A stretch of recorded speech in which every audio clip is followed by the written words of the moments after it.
New ancestor news.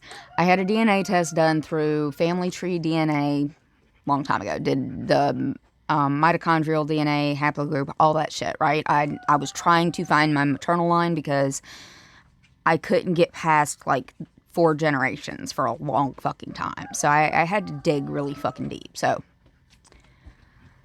skip, hop, and jump to today. I got an email saying that they have completed the mitochondrial full experience.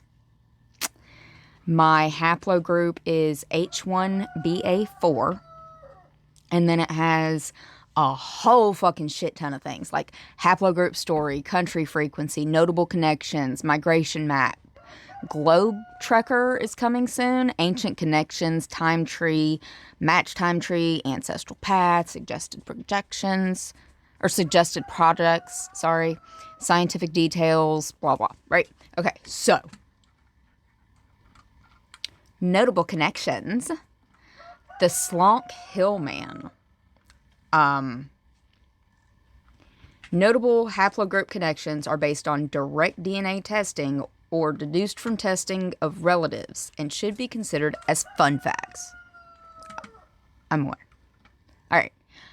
Garcenda, Countess of Provence. Actually, Garcenda's probably not how you say that either. And she actually, I won't say sired because it was a matriline, but she damned. Let's see. She's a maternal ancestor of numerous European monarchs. Among her famous descendants are Kings Philip IV, Louis X, Philip V, Charles IV of France, as well as Charles I and Joanna I of Naples. Later descendants include the Holy Roman Emperors Charles IV and Frederick III, as well as members of the powerful Habsburg, Bourbon, and Stuart dynasties.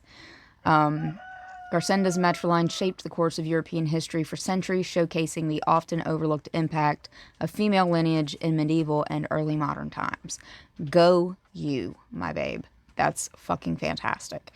Okay, so the next guy is Lebel Individual 2. Says he was a Frenchman, likely a sailor or colonist, whose remains were discovered in the wreckage of Lebel, a French ship that sank in 1686 in Matagorda Bay, Texas.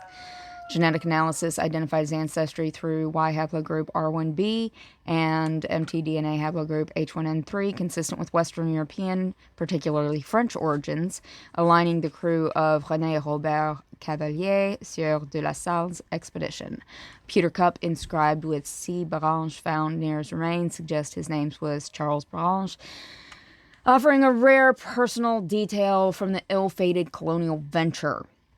His body was located below the bow section of the ship, face down over a coil of anchor rope, hinting at his possible role in managing the vessel during its final moments. Sigurdur Eriksson was one of the last people to be executed in Iceland, because he was boinking a married woman, and she convinced him to kill her husband.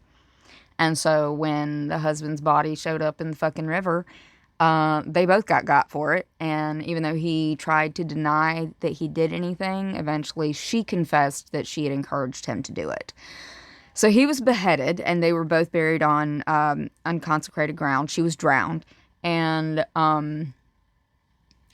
he was hung, beheaded. She was drowned. They were both buried in unconsecrated ground, and then they were thrown rocks at for like ever, because apparently people believed that was how you kept that dead from rising. But in 1988, road construction led to the discovery of their remains. They found Sigurdur's skeleton in a shallow grave without a coffin, his legs crossed, and his skull missing. The 9-centimeter hole where the stake was displayed, had displayed his head, was still visible near his feet, and his lower jaw was found atop the pile of stones covering his grave. Well, I guess he didn't come back. Notable connections, let's see, Ludwig van Beethoven, Gregor Mendel, Emily Howland, Emily Howland was a remarkable American educator, abolitionist, suffragist, and banker who dedicated her life to education and social reform.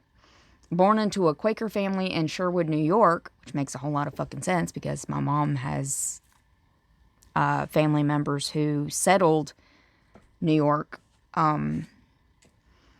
began her career in education teaching at the Normal School for Colored Girls, now part of the University of the District of Columbia in D.C. In 1867, Howland expanded her educational mission by establishing Arcadia, a 400-acre community for freed people in Virginia, purchased with help from her father. The community included the Howland Chapel School, dedicated to educating the children of freed slaves. This work reflected her lifelong commitment to expanding educational opportunities for African Americans in the post-Civil War South. Beyond education, Howland was a passionate advocate for multiple reform movements. She worked tirelessly for women's suffrage and was an active member of the Women's Christian Temperance Union, promoting both peace and temperance causes. In 1890, she broke new ground in the financial sector by becoming one of the first male directors of a national bank in the United States, serving as the first national bank of Aurora in Aurora, New York, until her death in 1929. Living to the remarkable age of 101, Emily Howland's century-long life was characterized by pioneering advancements in education, civil rights, women's rights, banking, leaving a lasting legacy of social progress and reform.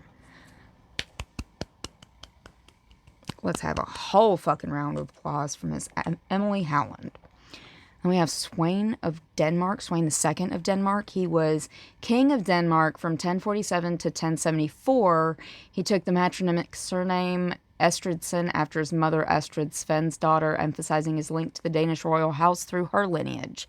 He was the last Viking king of Denmark and marked the transition between Viking Age to the Middle Ages in Danish history. Birger Jarl, also known as Birger Magnusson, was a Swedish statesman and regent from the House of Bjalbo. I don't know how to say that. Agnes of Waiblingen, also known as Agnes of Germany, Agnes of Franconia, and Agnes of Saarbrücken, was a significant figure in medieval German history as the daughter of the Holy Roman Emperor Henry IV, and a key link between several powerful dynasties. Through her strategic marriages, she played a crucial role in shaping European politics.